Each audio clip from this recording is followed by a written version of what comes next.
அப்பட்டமான பொய், அருவருப்பான வஞ்சகம், பிளவு நோக்கம் கொண்ட சூதுரை, இந்த மூன்றை தவிர அவருடைய பேச்சில் வேறு எதுவும் என்னால் கண்டுபிடிக்க முடியவில்லை.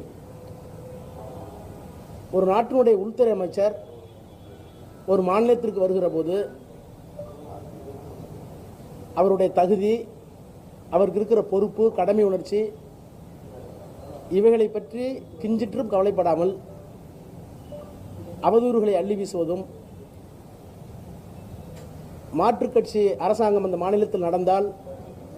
ஆதாரமில்லாத குற்றச்சாட்டுகளை சொல்வதும், மதவாத பிளவை வேண்டுமென்றே உண்டாக்கி அமைதியாக இருக்கிற ஒரு மாநிலத்தில் சட்டம் ஒழுங்கு பிரச்சனையை, கலவரத்தை தூண்டி அதன் மூலம் அரசியல் ஆதாயம்